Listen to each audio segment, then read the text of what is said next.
नमस्कार, मैं डॉक्टर राकेश पाठक। केंद्रीय चुनाव आयोग कांग्रेस नेता राहुल गांधी के सामने सरेंडर हो गया है।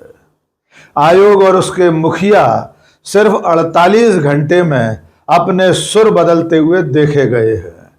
अब हालत ये हो गई है कि चुनाव आयोग राहुल गांधी के ट्वीट पर, उनके वीडियो पर रीट्वीट करते हुए कृपया, अनुरोध, कृपा करें जैसे शब्दों का इस्तेमाल कर रहा है। आयोग और उसके मुखिया अब मिसलीडिंग का ठप्पा लगाना भी भूल रहे हैं और इसकी वजह शायद ये है कि राहुल गांधी ने बिहार में खुले शब्दों में चेतावनी दी है, वार्निंग दी है, धमकी भी कहा जा सकता है कि जब भी उनका गठबंधन सत्ता में आया, इन तीनों लोगों को छोड़ा नहीं जाएगा, उन्हें सजा मिलेगी। शायद राहुल गांधी की इस चेतावनी से डरकर अब चुनाव आयोग ने कृपा करने जैसे शब्दों का इस्तेमाल शुरू कर दिया है। आइए सबसे पहले यह जान लीजिए कि राहुल गांधी का वो कौन सा वीडियो है जिससे घबराकर चुनाव आयोग के सुर बदल गए हैं। असल में राहुल गांधी ने कल बिहार में कुछ ऐसे मतदाताओं से मुलाकात की जो पिछले 4-5 चुनावों से वोट डालते आ रहे थे, लेकिन इस दफा उनके नाम वोटर लिस्ट में से हटा दिए गए हैं। आइए इस वीडियो को देख लीजिए। वोट काट दिया है तो पिछली बार सबने वोट किया था। 2024 में किए थे सर। 2024 में किया, अब काट दिए। क्यों काटे? अब हम वो जाने, इलेक्शन कमीशन वाले जाने। जी, मेरा नाम है सुनील उरांव और मेरा भी कट गया है। हम लोग जब जुड़वाने जा रहे हैं तब बोल रहा है कि केवाला नानो ते नानो खेती बाड़ी है नहीं, वो दूसरों के खेती अटैया बटैया करते हैं, है नहीं तो उसको जमीन रहेगा तब तो देंगे हम नहाएंगे जमीन। मगर आपका नाम तो पहले था लिस्ट में। था सर। तो पहले था तो फिर उसका क्या मतलब है? एक बार आप लिस्ट पे हो तो फिर कैसे निकाल दिया? दिखाओ, वोटर कार्ड दिखाओ।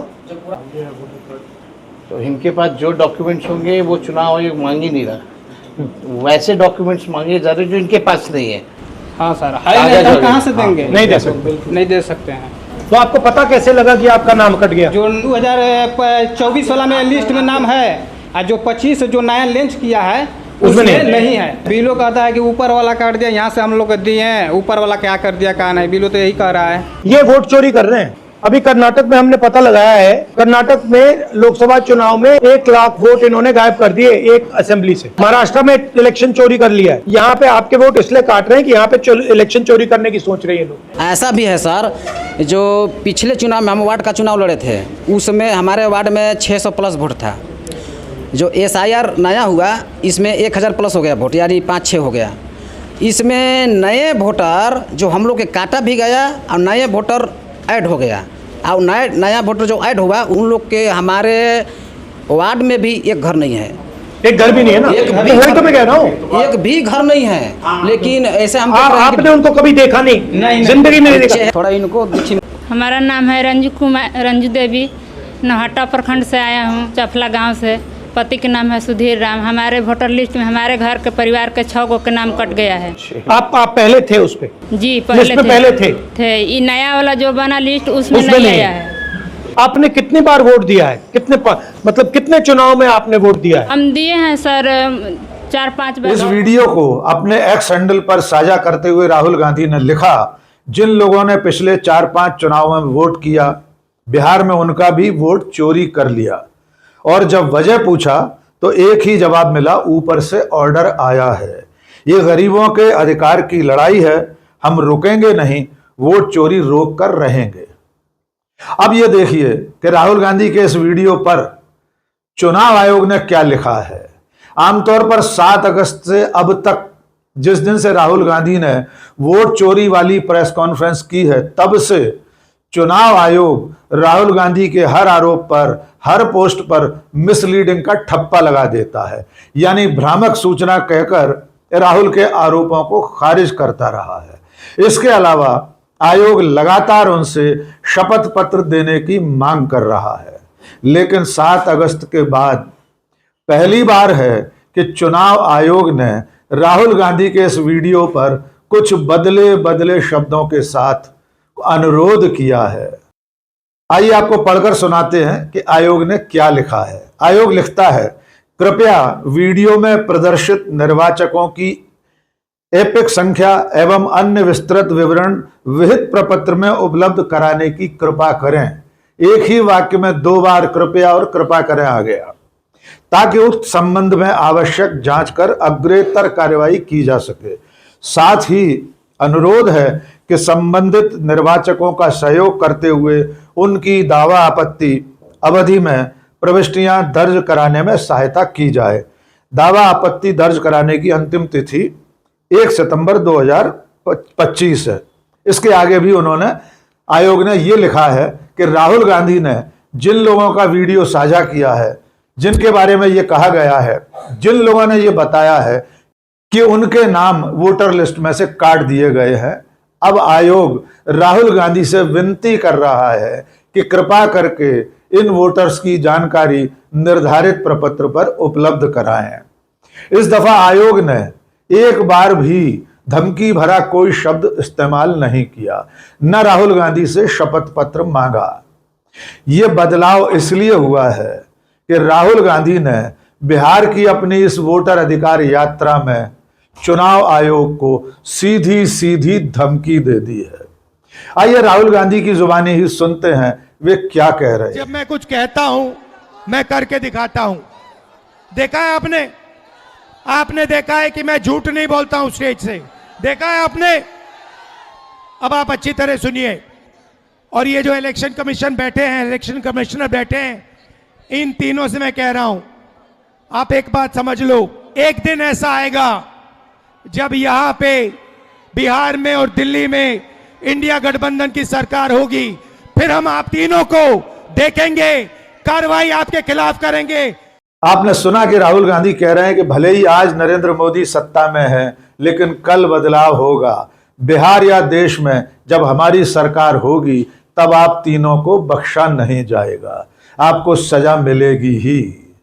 इसके अलावा राहुल गांधी ने यह भी कहा कि आप थोड़ा सा वक्त दो, एक दिन पूरा देश आपसे एफिडेविट मांगेगा। इलेक्शन कमीशन से मैं कहना चाहता हूं, पूरा देश आपसे एफिडेविट मांगने का काम करेगा। थोड़ा सा समय दे दो। हर स्टेट में, हर विधानसभा में, हर लोकसभा में हम आपकी चोरी पकड़ के देश को दिखाने जा रहे हैं। यानी आयोग के तीनों आयुक्तों को राहुल गांधी ने साफ कह दिया है कि थोड़ा सा समय और लगेगा, थोड़ा सा वक्त दो, एक दिन ये पूरा देश आपसे एफिडेविट मांगेगा।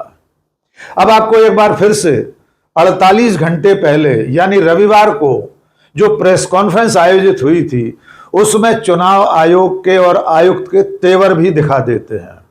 यद्यपि ये सारी बातें आप पहले देख और सुन चुके हैं, लेकिन एक बार और देख लीजिए कि किस तरह मुख्य निर्वाचन आयुक्त ज्ञानेश कुमार बिना नाम लिए राहुल गांधी को धमका रहे थे और कह रहे थे कि आपको देश से माफी मांगनी पड़ेगी, 7 दिन में माफी मांगे, वरना आपके आरोपों को खारिज समझा जाएगा। आइए एक बार सुन लीजिए। सबसे बड़ी मतदाता सूची हमारे पास है, लगभग 90 करोड़ से 100 करोड़ के बीच में।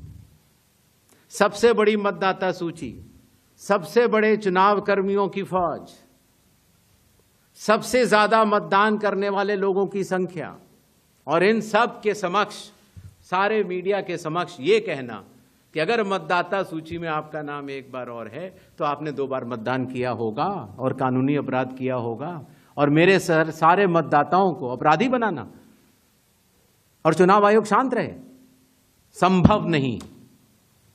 हलफनामा देना होगा या देश से माफी मांगनी होगी, तीसरा विकल्प नहीं है। आपके माध्यम से मैं यह भी कहना चाहता हूं, अगर 7 दिन में हलफनामा नहीं मिला तो इसका अर्थ ये सारे आरोप निराधार हैं और हमारे मतदाताओं को यह कहना कि वो फर्जी हैं, इसके ऊपर जो भी इस बात को बोल रहा है उसको माफी मांगनी चाहिए।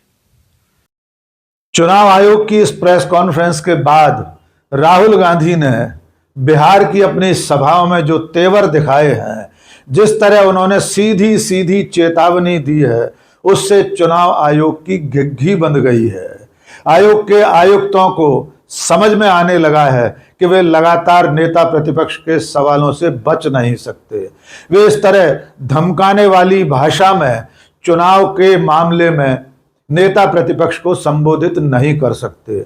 और इसके साथ साथ पिछली 17 तारीख से यानी 17 अगस्त से जिस दिन से राहुल गांधी ने बिहार में वोटर अधिकार यात्रा शुरू की है, उसमें उमड़ती हुई भीड़ ने भी चुनाव आयोग को और सरकार को चिंता में डाल दिया है।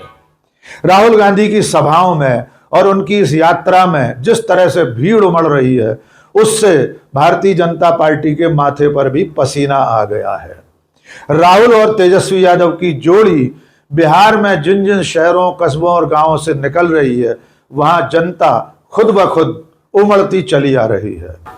इसलिए चुनाव आयोग को लगने लगा है कि राहुल गांधी के आरोपों को मिसलीडिंग कहकर खारिज नहीं किया जा सकता, क्योंकि प्रेस कॉन्फ्रेंस में भी मुख्य निर्वाचन आयुक्त ने राहुल गांधी के किसी आरोप का कोई माकूल जवाब नहीं दिया था। और अब जब उनके तेवर, उनके सुर, आयोग के सुर बदलते हुए दिखाई दे रहे हैं, इससे लगने लगा है कि चुनाव आयोग राहुल गांधी के सामने सरेंडर कर गया है। आज के इस वीडियो में बस इतना ही। बहुत बहुत शुक्रिया। जय हिंद।